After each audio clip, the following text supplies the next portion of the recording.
Red Ray Gun Limited presents The Benji and Nick Show. Hello. Hello. Good morning. Good afternoon. Good day. Good evening. Good night. Good conduct. Good weather. Good to be here. Good goodness. Loch Ness. There we go. There's always an entertaining bit there where if I say a new word, you always come back with something slightly different in a sort of, don't think you can throw me off sort of way. Interesting. Well, this is the Benji and Nick Show. That was the Loch Ness game. It's not a game and it's not about Loch Ness. Sorry, and this is the Benji and Nick Show, your ultimate vintage TV podcast out there in the universe. We talk about old TV you might remember, TV from the past, TV you might be, you might forget it. We talk about it and basically sort of just give you our views and whether it's worth you sitting down and watching it. You could have different views to us, of course, and that is, of course, your liberty. You can write in a podcast at nicholasbriggs.com if you wish to give us your views on things. What are we doing today, Nick? Well, I just wanted to say that I'm not Benji. And I'm not Nick. No, thank you for that. No, it's all higgledy-pickledy today, isn't it, in the system? That's what you get. What we're doing today is Hammer House of Horror, The Silent Scream. And Shelley will tell us all about it later, so I'm not saying anything about it.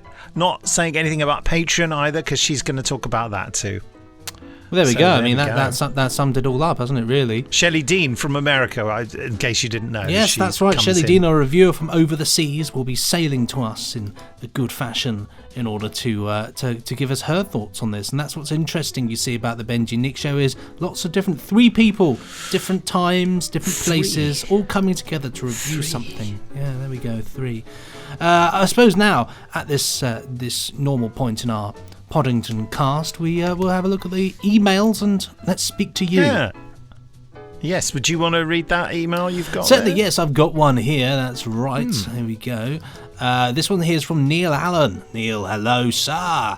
The subject of this one is probably the biggest question to face Dalek kind ever, and that was sent on the 7th of the 4th, 2021, the year of our Lord 1444. What happened that year, Nick? Look it up. Hi guys, I really enjoyed your previous podcast talking about the Cybermen voices and how they evolved over time.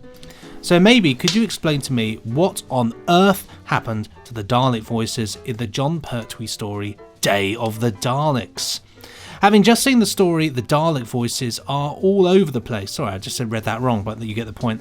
I know Earth has been taken over by just 3 Daleks, but surely that can't have been stressful that the Daleks forget to talk properly. Or maybe the Daleks left behind a caretaker force of 3 Duff Daleks, and they looked after by a square of old ones. Yeah, well, maybe, a bit like when it was launch time at my primary school and the dinner ladies were put in charge of the kids. It says it's lunchtime there, but it's written as launch time. I love that. You went to primary school with a massive rocket silo. It's launch time. Dinner ladies, look after the children. All the best, Neil. Hoping never to come back for reincarnated as a car. Yes, please. My mother, the car. Most bonkers show ever. You're not wrong there. What happened to the Dalek voices? Interesting one, that one. I don't think many people know. I just assume that for whatever reason, the regulars were either busy or they just decided to get some other people involved. Who knows? I mean, it's such a shame we can't ask Barry Letts now or Terence Dicks. No one asked the boring question of them. It's not boring for me, Neil, I hasten to add. I think that given that Terence Dicks and Barry Letts decided to bring the Daleks back and didn't realise they had to ask Terry Nation's permission, and then they went for that famous lunch or breakfast with him, and he said, let's have champagne. They thought, oh, we're celebrating. And then they realised he just drank champagne all the time. And he said, I do own the Daleks, and you have to ask my permission. They were like, oh, right, yeah, sorry, yeah.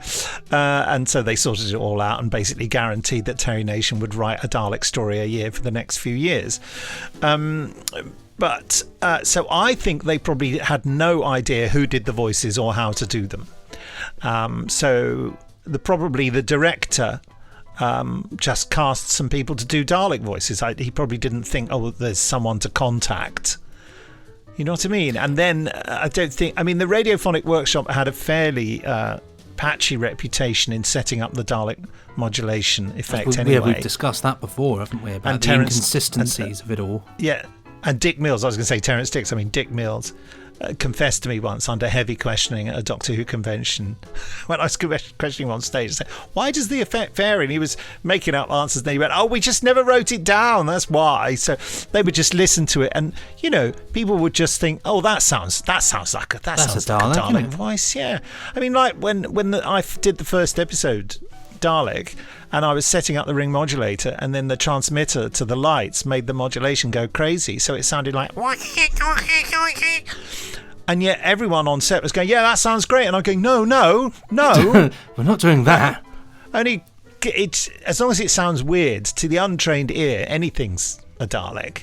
So I think you've hit the nail on the head as well about let's not forget that it was pretty much a new team kind of coming in there and taking the reins and changing it up a little bit.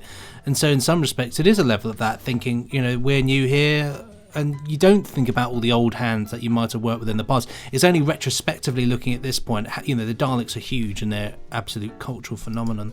At the time, whilst they were massive, of course, because of Dalek Mania in the 60s, I don't think there was that same level of like, the Daleks sound like this, Daleks being what they are now. So yeah, it was probably, I think you hit the nail on the head there. It was probably just a case of employing some people to do the job. Yeah, well, exactly. Because when you look at the documentaries about other Doctor Who stories around that time, it's very clear that the directors did the casting. Definitely. Definitely. These days on Doctor Who, there's a casting director and it all goes through producers and stuff. But in those days, the director's responsibility was to cast it, and they would just get on and do it. I need 2 voice actors. They're probably 2 mates of his, And they did other voices, didn't they, in the show? They did sort of like radio voices and stuff. Yeah, they did. Doubled up for those. But they didn't know how to do Daleks, basically. I mean, the thing is about it is, in some respects, I have a bit of a soft spot for them, just because they're so weird and they don't really work in that way that I quite like to watch them. I know it sounds really weird. They sound better later on in the story, where the mic on set is picking up the speaker feed of the Dalek voice. By the last episode, they're actually sounding pretty decent, because they're sort of sounding really distorted and amplified, whereas in the first episode, report. And also, they were talking to, that speech, whoever is operating. It gets to the point you think, come on, mate, speed it up. You're losing us here. Goes on far too long, I mean, you had the great job of actually redubbing it. So it was quite difficult to redub it, because I had to inhabit those pauses. Oh, whoever is operating. Really trying to, It was a really difficult job. But immodestly, I do prefer watching it with my voices. Well, it kind of transforms the story slightly, Well, that I love them both for different reasons. I have to admit, in terms of a story approach, I was never that bothered by, hilariously being it's actually a really good story. I was never that bothered by it until I watched the new version of it on the DVD, because then I found myself sort of concentrating on it all more, because it felt like there was more to it, more going on. Whereas originally I was more kind of sitting for the ride of, I just like the music and all the rubbish voices. And I was like more in it for that, really. Which is, so in some ways I think they're 2 very separate viewing experiences, if that makes sense. I mean, it's interesting for me, because I was how old would I have been? I don't know, 7, 8, 9, something like that. Just one of those ages. 7, 8, 9. I was quite young, but I absolutely knew there was something wrong with the Dalek voices. I absolutely knew it. I thought, they don't sound as good as I remember them being, and of course it wasn't that many years. It seemed like in the distant past to a youngster like me, but the Evil of the Daleks was only 4 years previously or something. Yeah, long enough for it to be an event for them to return, of course. 4 huge. years is like bam, and they're back in colour again. This is for me, a wasted opportunity. Why on earth, after years of having colourful Daleks, so they decide to bring them back in colour with hardly any colour? A very odd choice, isn't it? You think they would have done something to Yeah, I know what you mean. Maybe it was the state of the props was such a mess. They thought if we paint them a dark colour, will get away with it. But then, with having said that, no, you're right, yeah, because of course Planet, they built new ones, and then subsequently Death to the Daleks, new bits, props. Yeah, no, you're right. So at this point, they would have been a bit haggard, probably knocked around a lot in Evil of the Daleks. Well, yeah, that one that appears in the War Games has one of its lights missing. Getting very specialist here, aren't we? We don't care. Some old Dalek just shoving in shot. Don't bother me. It doesn't matter, does it? By the way, the year 1444 that you asked me to look Daleks were invented, yes. Yeah. The funny thing about it is, this seems to come up every time we quote a year. Okay. It's a leap year. We often read out, it was a leap year. 1444 was a leap year. How bizarre. Yeah, they're always something leap with us. years. Perhaps we're leapmen. There's not much that happened that I'm particularly interested in. Stephen II of Moldavia takes as co-ruler his step-brother Petru, also brother-in-law to John Hunyadi. Oh, I know him. Yeah, I met him at a charity do once. Well, that's right. He's very funny. He is very funny. Yeah, very down to earth. Yeah. Love it. Could go on. Shall I? There's an email here. There are at least 10 emails here from Thomas Hodden. No. What have we got? Let me have a look. I was just playing with a Star Trek badge and forgot I was being recorded. Look at that. Oh. So, Wurzel Fluff, this one's called. From Thomas Haddon. Sent on the 1st of April, so it's all a bit of a joke, in the year 1934. Good year. Well, no, I suppose it wasn't. Things were heating up, weren't they? Things were heating up, yeah. I mean, Hitler had become Chancellor of Germany. Yeah. Gents, what with Sherlock, Lupin, and Poirot? Is it called Lupin or Lupin? I don't know. Lupin? You know? Well, Lupin, isn't that the teacher from Harry Potter, Professor Lupin? I think it's a TV series. And Poirot, all having been reinvented for a modern audience. I thought it was only fair that Nickflix, the world's least reliable streaming service, tried to cash in on the trend with its own big-budget radical rethinking of a classic detective. Well, detectives. Who Killed the Infamous Five will be both a retelling and sequel to Enid Blyton's classics. This is nothing against my dear friend Gary Russell, who was in The Famous Five. Set long after the original series, Benji Clifford will star as Richard Timpany, Dick from the original books, now a world-weary barrister who tries to hide his secret past as one of the child detectives made famous by Aunt Fanny in a world-famous series of books that he finds embarrassing because Aunt F staunchly refused to take a more enlightened view of Romany travellers, foreigners, or other stereotypes. Yeah, the more Richard complained, the more Dick became the idiot of the gang to make family favourite Julian look better. When the three members of the old gang die in an apparent accident at Smuggler's Marsh, Richard investigates with Uncle Quentin, played by Mr. Briggs. There we go, Uncle. Richard's long-term partner, Ellen Timmy Timpany, daughter Anne, and dogs Julie and Georgie remain in London to investigate a supposedly haunted house that is supposed to be a charming secondary mystery, but in an exciting final act revelation will turn out to be the same mystery. The pilot episode ends in a thrilling rooftop showdown between Dick and Aunt F, the latter having revealed to be the mastermind behind all those smuggling rings who manipulated the kids into tampering with evidence through their investigations. With clever editing, we should be able to make the fist fight look quite convincing. If all else fails, we will make Uncle Quentin a drug addict, or start suggesting it's all in Dick's head, or suggest that the Secret Seven will be hunting the characters down in season 2. So, what say you, gents? Yours, T.E. Hodden. I mean, you've got the job there. That's it's superbly thought out, solid superbly gold orchestrated. classic, isn't it? Yeah, it is. That's a cult telly masterpiece waiting to happen. David Tremont continues to keep us abreast of the squirrel the problem. squirrel, the squirrel situation. Squirrel. Squirrely. The American version of squirrels is squirrel. Do you you were going to read something out from our what's it called?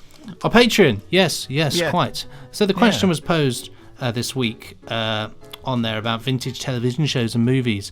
How old do you think is old enough for something to be considered vintage? Right. This is interesting. So, the internet says that a physical object like a car or a piece of furniture needs to be at least 50 years old. But what about television? Well, we've got the votes are in, and the majority of people said over 20 years old. So Alex Pass there saying, to me, reasonable. Vintage doesn't necessarily mean old, but it's more a sign of quality. Wow, there we go. Carl Scott there says, to expand on Alex's answer, vintage is of high quality and lasting value, which definitely covers off the questions of the definitions of vintage as well. Okay, maybe not high quality when it comes to some vintage shows, but the value is there considering how revered they are still to this day. Yeah, maybe we're not selling ourselves properly here. Duncan Wilson says, I'd say up to the 80s. You can include the 80s, but that's retro rather than vintage. I think Chris has hit it. Yeah, a lot of love here. Oh, Chris's comment here. I think it just has to be of value and of style that is no longer being produced for it to go from well-made to vintage. With the speed technology is pushing production and influences pop culture, I'd argue that 20 years isn't the cut-off. You could easily say early New Who is as vintage at this point. Wow, there we go. Laura Valinsky agrees with Chris that age isn't really the main criteria. It's age and style and value, plus a dose of quality and a dash of fun. Superbly put together there. Well, I mean, I think it's up to us to decide. Yeah, I mean, that's that's what I think. That's the answer. That's what I think. Yeah. It's all about the friends you meet along the way. No, it's a case of, I think, for me personally, I'd say anything vintage about up to 1998. Backwards starts to get old and a bit craggy. I don't like the 2000s, so I'm not that fussed about it, to be honest. You see, you're just saying it's just down to your opinion. It's down to my personal, and I don't, I don't state anything else. That is all I need to say. Move along, everybody. Move along. Well, I think it'll be time to invite Shelley Dean. Yes, so I will set about that. Welcome, Shelley. Good Lord. Okay. For those of you watching or not watching, you can't see that I've got two camera angles on me, just for fun. He is a twin. And it's extremely disconcerting to see both of them, because they're two different angles. Utter madness. Anyhow. Hi. Bonjour. How's it going? Hi. It's okay. Another day. That was Nick's hi. So, it's down to you. What do you want to do first? Do you want to talk about Patreon, or do you want to talk about what we're discussing first? I want to talk about Patreon first. Do it. Because that's my thing. I'm super excited to bring you guys this week's Patron Papers. Again, sticking with that title until somebody gives me a better one. It's the excellent title. Well, it works. This week's Patron Papers is brought to you by the Benji and Nick Show, featuring Shelley Dean. Imagine that. I wanted to throw in some fun, sponsor, but then I thought, okay, it actually is us. We're sponsoring ourselves. Yes, we are sponsored. We are. Yes. Well, so one of the super extra things that we do for our Patreon only. I just hit something. Have you just decapitated yourself? I had a straw in my cup and I forgot and I whacked it. We do, for our Patreon only exclusive content, is a weekly show that we call TV Dinners. And each week one of us shares a recipe, and then 1 week a month we do an extra special episode. It's very special. Yes, it's very special. Where we cover food-related topics. We talk about food we love, good meals, just basic, just talking about the thing I think we all love the most, which is food. And last week's TV dinner, we talked about ice cream. Yeah. Which was a fun, delicious, and I think we all went out and had ice cream after we had that conversation because it was so inspiring. Well, after that, I wanted to find out what some of our patrons thought about that delicious frozen dessert that we all scream for. And I discovered that our patrons' tastes for ice cream are as unique as they are. So, we're going to start with Charles Coffin. He loves a good old Rocky Road ice cream. Do you guys have that? Yeah, I know a good old bit of rocket. Okay. I do like a rocket. Right. What's in it? It's chocolate with marshmallow and some fudge, and it's delicious. Absolutely delicious.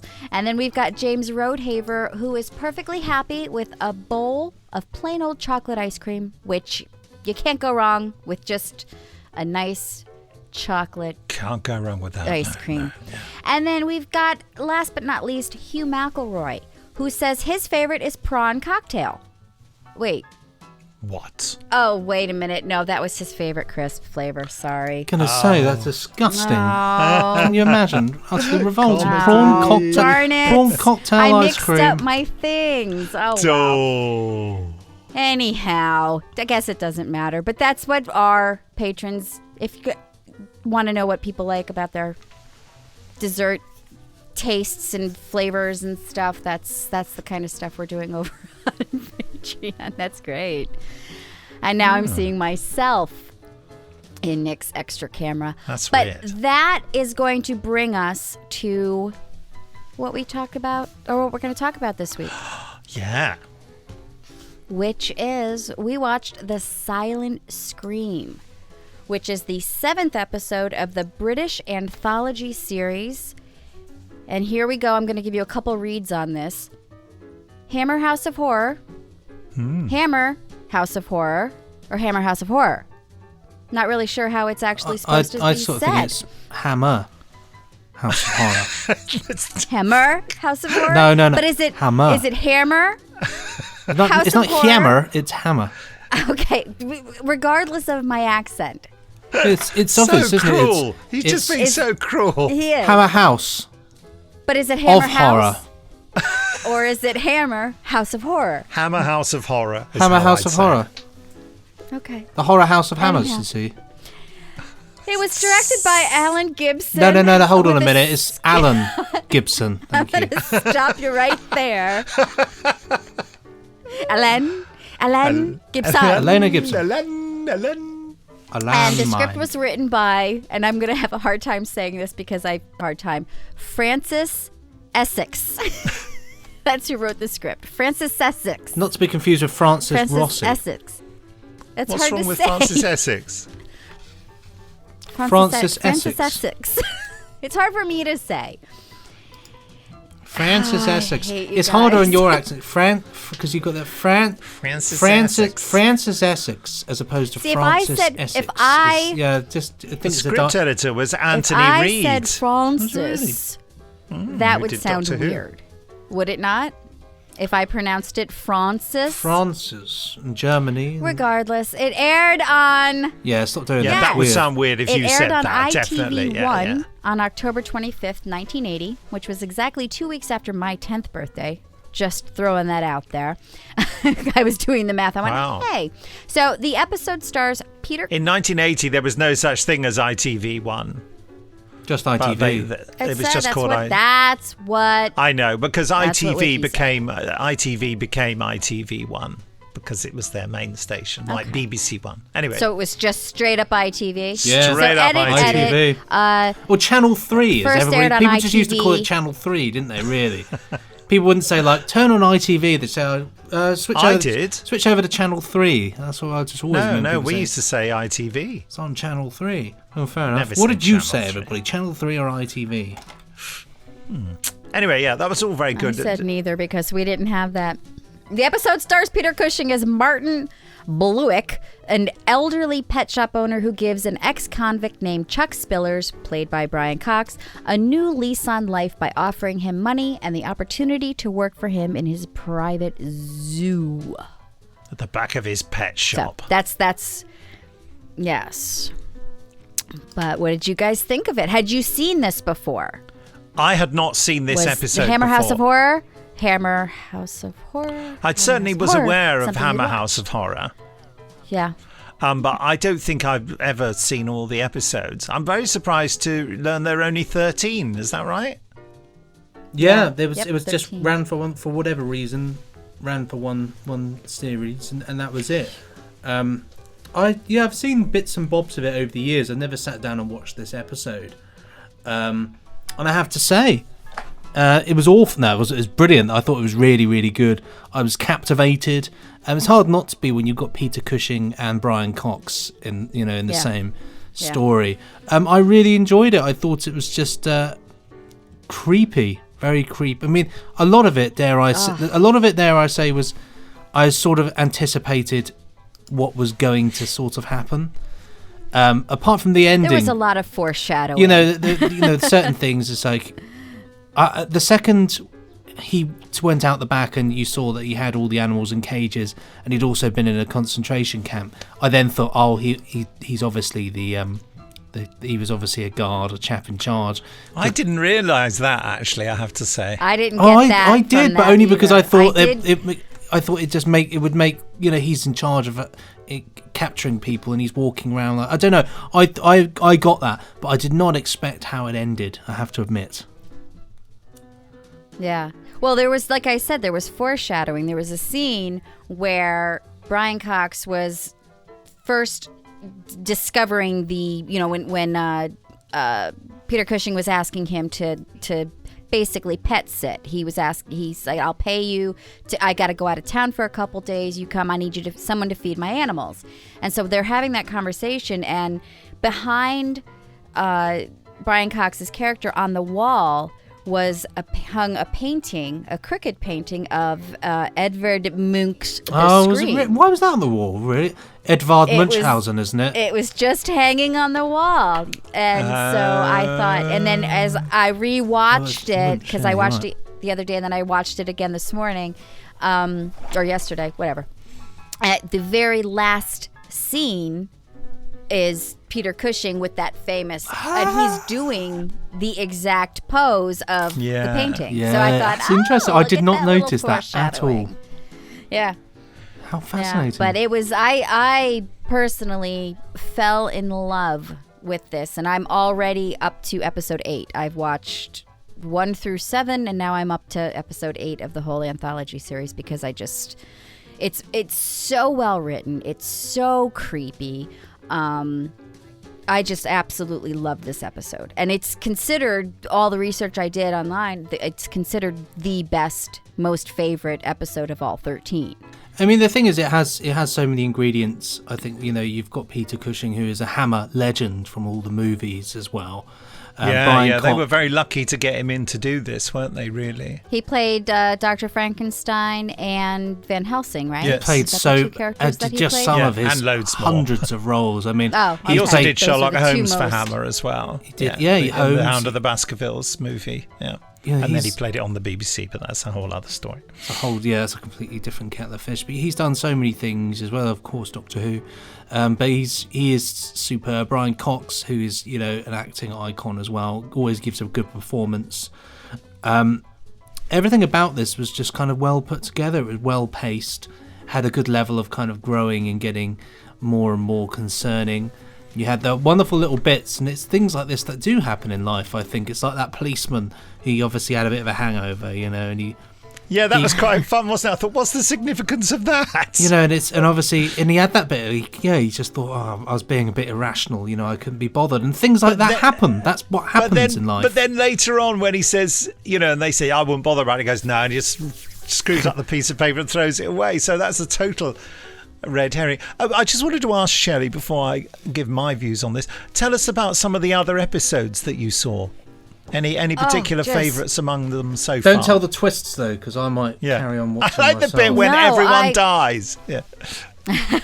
Well, the one that I was most looking forward to seeing was... and of course, I can never remember what things are called, but it's a famous scene, I guess, and it's considered one of the scariest scenes in a TV show at whatever point they made this poll.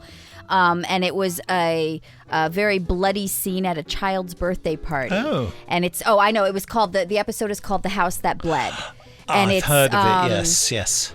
It's basically like an Amityville horror kind of thing where it's a family moves into a house and scary, terrible things happen to them, and there's this scene at the end where the little girl is having a birthday party and she has all her friends over to their creepy, crazy haunted house, and doesn't blood start coming out the taps? Yeah, it was the pipe on the indoor plumbing. The pipe breaks off the wall and so it just brilliant sound effect, Shelley.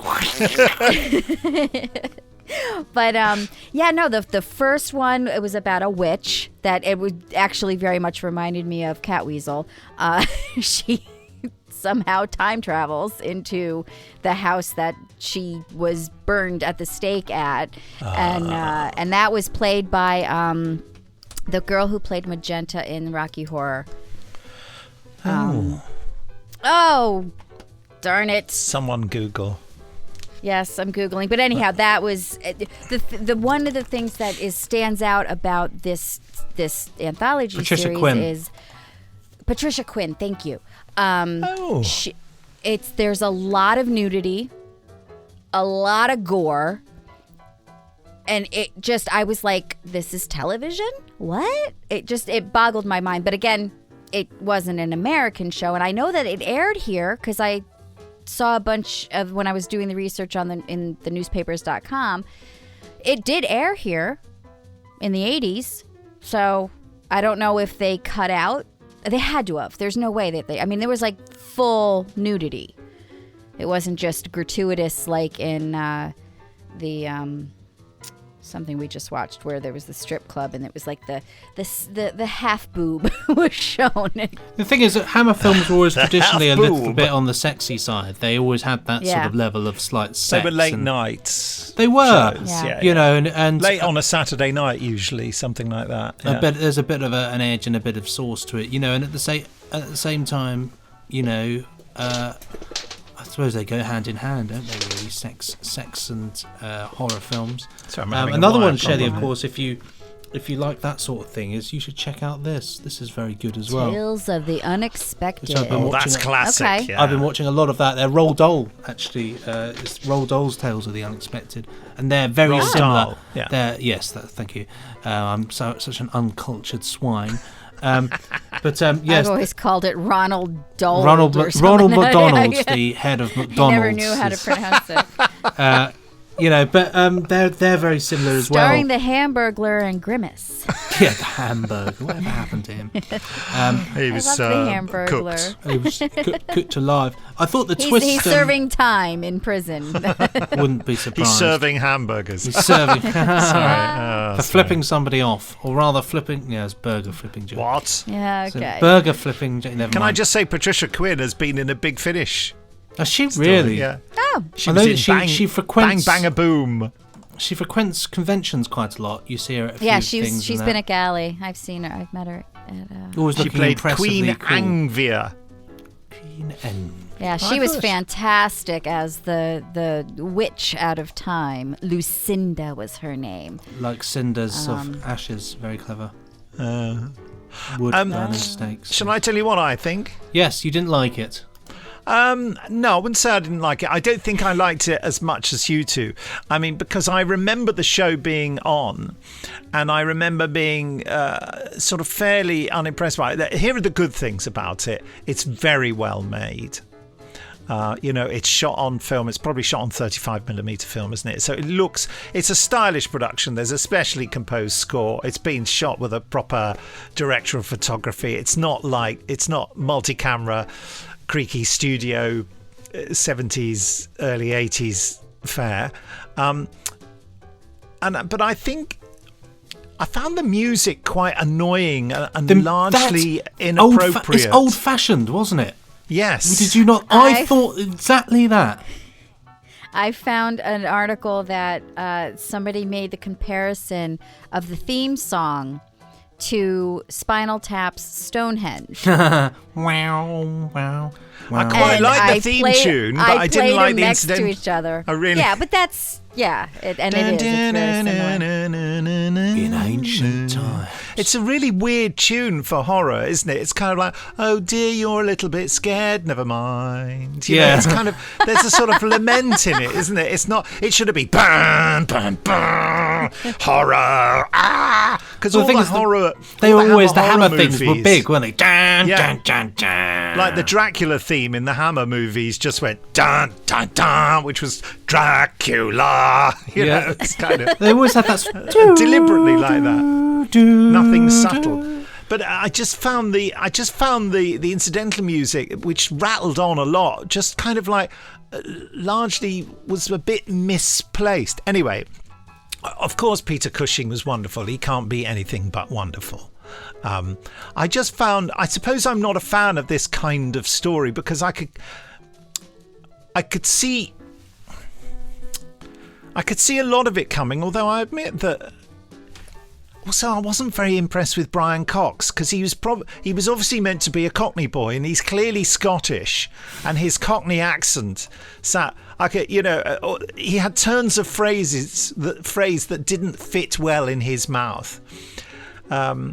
And the woman was, I don't know, they seemed to become very panicky at the end. Well, wouldn't you if you thought I'm stuck in my house forever? Well, I think I'd pick the table up and shove it through the window. Everything was electrified. Woods does not conduct electricity. He wired the whole thing. Do you not remember when the scene when I know, I understand, but I mean... tiger came out and zapped? Yeah, but wood isn't just like rubber. No, but rubber. Let's pretend. I don't want to your pretend. ideas. Why did they pick up a telephone? You know, The telephone was cut off. telephone They established I that think in the very, very first should have scene. been the telephone should have been electrified. And here's a question: when Peter Cushing's character gets trapped, I thought that. I mean, how come he got trapped? The Panther. cougar, tiger, panther. I'm sorry, my animals, my big cats, chased him in there. I realised that, but yes, I was watching. I obviously saw that happen, right? So what's the question? But it seemed to be so lame. It suddenly, for no apparent reason, just came out. No one had changed anything in the setup for the panther to be able to get out. And then the whole thing of it coming towards him was a bit like, it looked like it was just mooching around like, yeah. And he was kind of, oh. And the panther was like, I'm not even looking in your direction. Because the rest of the animal stuff I thought was very good. The way that you kept getting that high shot of the panther looking up like it was thinking, what's going on? and it's I can hear stalking, you, going you know. back and forward, kind of pacing Yeah. around. Which is cruel because the thing is Biding his time. the thing, the panther was restricted in that small cage, so that was horrible to see that behaviour, I thought. But Yeah. so I didn't understand how and why the panther got out to trap Peter Cushing. Can you explain that to me? At one point, the cage opened. He was, I think, Brian Cox on his way out or something. He hit the thing on the wall that turned on all the sirens and the bells and all that stuff, and then they did a shot of the door opening on the Panther's cage. Right, so he did it. Brian Cox did it. I'm pretty sure. Brian Cox did it. Or because remember when it came around time for feeding, the animals have been so trained that they even if the gate is open, they know until they hear that sound that they can't stick their head out. No. They can't breach the. I know. What's your point though? So even if the door had been open, he wouldn't. The doors were open for a lot of the time. Yeah, but why did the panther come out though? I still don't. I think he made the sound go off. Right. Okay. I'll have to rewatch it, but I'm pretty sure that's. Or it was just one of those. Well, we need to get him up and out somehow. Well, that's what I thought, which I didn't like that about it. But it wasn't. My mind just led it to. I wanted that to be the answer. I thought it was going to be a trick. I thought he wasn't going to really be trapped. You see. But then, of course, the real silent scream is Peter Cushing at the end, isn't it? Yeah. I suppose, it was unelectrified to help them to escape to get to that final point, really. So I guess that's how they would back it up. But yeah, I mean, a bit of plot device going on there. I thought that was clumsy. And also, I mean, my point about them getting the two, Brian Cox and the woman, getting very upset at the end all of a sudden, it was clearly they said, look, this is the last scene, so you've got to really ramp it up.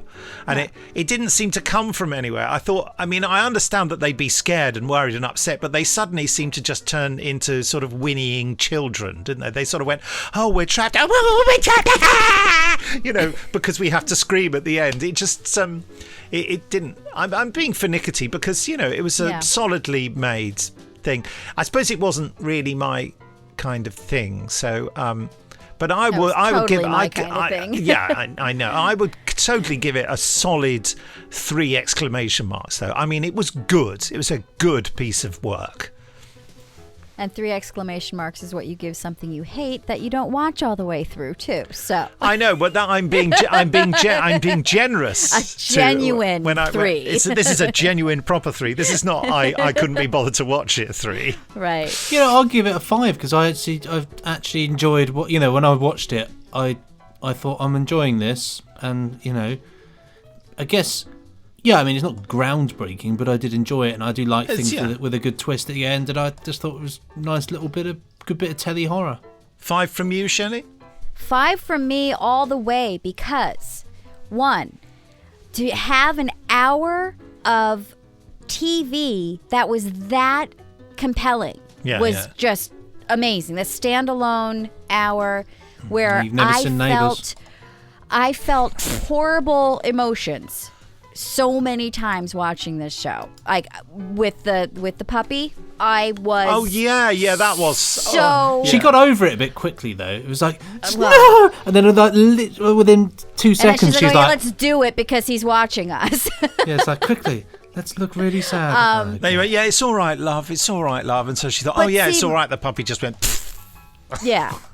It did go off with a pop, didn't it? That puppy that went through the. It did. It melted into itself. As soon as the dog got out, and then he turned around and was looking at him, I was like, "No, they're not. No, they're not. No, no, no!" And they did, and I was like, "Those bastards did it," because I can watch human beings get mauled. I can watch them get stabbed, shot, dismembered. Wow. All of that on film. I'm scared. Yes. And be like, okay.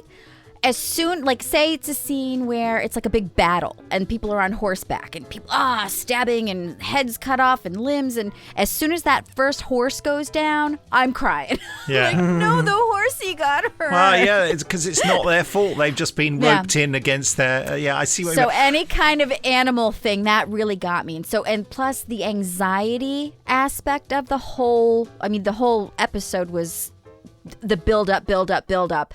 And it worked because I was. Whoa. I think my problem, listening to you talk about it, all those things should have the right effect on me. But I think my problem was I didn't find Brian Cox and the actresses' performances convincing enough, and I didn't find their characters realistically written enough. I didn't believe in them. So I didn't care about them so much.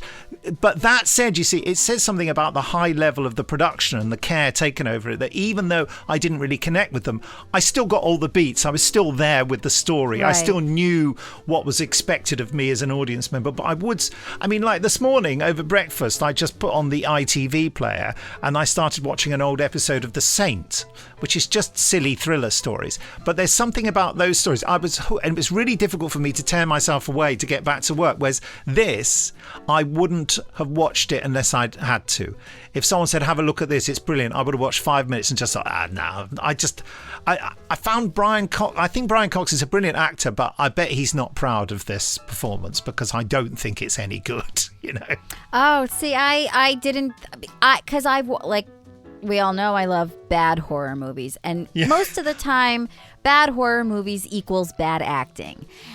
And I'm the first one to go, wow, that was horrible. Or I'll start watching. I can't. The actors are so bad. I can't. Even if it's the best written, no.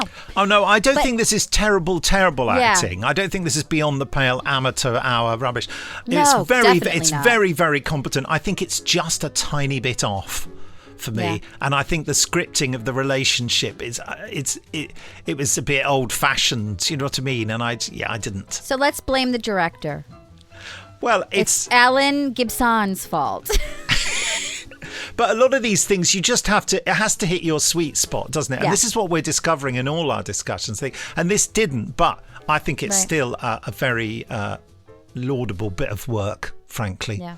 And I'm so familiar with him being in Devil's Crown. That's I know him so well from that it sort of breaks my immersion sometimes with him, because I just, noticing things he did in that. But yeah, he was a bit reined in. Brian Cox? Yeah. Yeah. I know him from the show that's on now, Succession. Okay. Which is, oh my God, if you've not watched that is such an amazing character. Just like, it's amazing. Absolutely an amazing show. I know you guys have it. It's on, I think it's on the BBC over there. I don't know. I know you guys have it though. It's on HBO here. You've heard the story about Brian Cox, though. We have a political show called Question Time, where they invite 4 politicians and a host in front of an audience before COVID, obviously, and the audience ask very controversial questions about that week in politics, and it gets very heated and it's very intense. There's lots of arguments across the political divide. Latterly, they've started introducing people who aren't politicians. So they'll have, some entertainer who has a particular point of view. Well, when they first started doing this, it was always very serious and not frivolous guests. So they invited Brian Cox, and it was pretty clear. Everyone said at the time that there's a scientist in this country, a physicist called Brian Cox, who's on. I know who he right. is. Are you yeah, right? I know who he is. And yeah. It was pretty clear that they thought that they'd invited the physicist because it was really.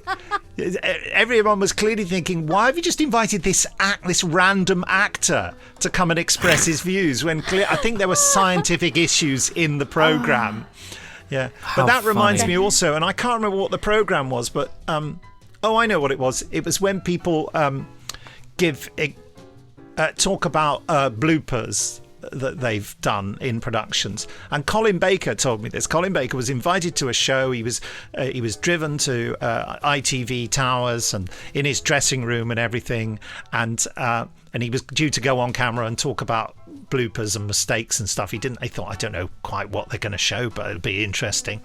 And there was a knock on his dressing room door, and someone came in and said, Colin Baker, and he said yes. And they went, right, okay.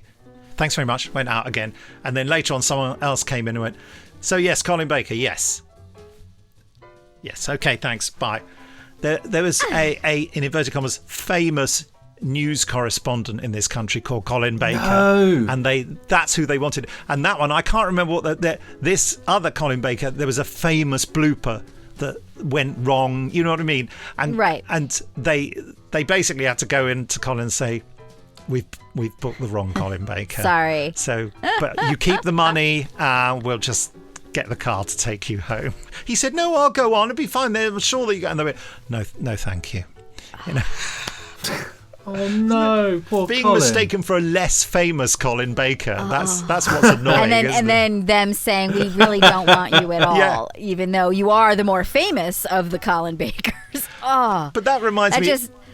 Go ahead. There's a humiliating one for me where I went on. God, there's so much detail in this. I'll try and cut it right down. Let's put it this way. I was in the BBC and they decided I was doing interviews of something else about Doctor Who, and the Radio 5 Live said, "Oh, we'd like you to come on our morning news programme. Is that all right?" And I said, "Well, I'm here now, I suppose so." And this was live, and they're sitting around a huge table in a studio doing news items with other people and guests in there. And while it's all going on, they smuggle me in, and the presenters are very nice. They're still talking and they're looking at me and waving, going, and all this kind of thing. And they set up my ring modulator because they want me to do the Dalek voice. And they can't. And the guy keeps coming over to me and saying, I can't make it work. And I said, well, you just like that. And they eventually, And eventually I just said, they say, I can't make it. And I said, well, it doesn't matter. I'll just do the interview. And then, so I was sitting there waiting to do the interview. And then someone came and put their hands on my shoulders and pulled me out of the seat and took me away. They only wanted the Dalek voice. Yeah, they just... And I was kind of like, what? No, I'll do the... And they said, no, if you can't do the voice, we don't want you. So the presenters, I'd had the humiliation of coming in, all the other guests seeing me, the presenters seeing me, and then just being taken out without being allowed to be in the show. I mean, I could have gone, oi, no, I'm not going. Go back here. I'm the Daleks. That would have been hilarious, wouldn't it? No, please. But yeah, so on principle, I won't do anything for 5 Live until the last time they asked me, and I said, all right, but I told them the story. I said I wouldn't do anything for you because that happened to me. And of course, some poor journalist went, well, I don't know anything about it. I'm sorry. And I said, it's okay. I forgive you. Did they ever like reach out to apologize? No. It's the BBC. They don't do that sort of thing. Ouch. Well, it just makes me think of it when, speaking of booking the wrong person, I just immediately thought of the Trump administration booking what they thought was the Four Seasons Hotel, and it turned out to be the Four Seasons Landscaping, and they went ahead with the press conference. Oh, that class, that was too late to change it. Yeah, that's what we meant to do. We meant to book that. It's like, no, come on, just admit you didn't mean to book that place. That's right. They covered this sort of garage door with lots of stickers and stuff, with didn't the they? Trump, and and yes, this is, and they, but it's follow through. You Well, at the 11th hour, there's no chance to change it, is there? Really? Yeah. Yes. But to at least admit, okay, yeah, you're right. We did mean to book the other place. It's difficult with politicians, though, because if you admit a level of incompetence, people say, well, how are you going to run the country if you can't organise a press release? Yeah, okay, that's another issue. That's why they can't. That's why they can't admit it. That's the trouble. Oh, but it was just the greatest. That was I think that was my favorite thing in the 4 years of that presidency was that. Yeah, and that's how it ended. That was how it ended. Yeah. I watched all that on CNN. I haven't ever watched CNN before, and I haven't watched it since, but I did. The Trump coverage was hilarious on CNN because they are so partial, let's put it that way. But we'll park that. Yeah, but that's just a book the wrong person / place, and but they continued on with it instead Easily of, done. nope, sorry, Easily Colin, done. bye. Sorry, Nick, bye. Yeah. I mean, I was manhandled. Oh, that's fantastic. I wish it was on camera. Because I was sitting there ready, and they said, no, get out. Get out. Dear me. Oh, well. Well, I loved Hammer House of Horrors. Hammer House of Horrors? Horror. Hammer. There's no S on the end. Okay, that's what you're being finicky about. Yeah, it's not a plural. It's like my mother always used to... There was a famous show in Britain called When the Boat Comes In, and she always used to call it When My Boat Comes Home. Can't you just say when the boat comes in? Bless her. When my boat comes home. Well, talking of boats and coming home, what are we going to be doing next week? Well, aren't we going to finish off our commentary of Inferno? Sounds like a good idea. Doctor Who, 1970 jump. We won't be quite done with it. We are up to episode 6. Oh, goodness, yeah. There's 7 of them. There's 7 of them. Well, episode 50. 6 is very good. Yeah. So, yes, we're going to do episode 6 of Inferno commentary. How could I have forgotten that there's 7 episodes in Inferno? Well, because in my mind, there's 35. I love it. I loved it when I watched it all in a row. But watching it once every 3 months, it's like, wait, what was happening? What happened? Yeah. Don't worry, they'll reiterate everything. Yeah. Listen, Petra, love. The drill. Anyway, that's what we'll do. So good. Well, there we go. Well, we'll catch you next week then here on the Benji and Nick Show. Thank you so much for listening in, and we'll catch you soon. Ta-ra. As for me, Nick, it's bye for now. Bye. Bye. Pressing stop now. Ka-chunk.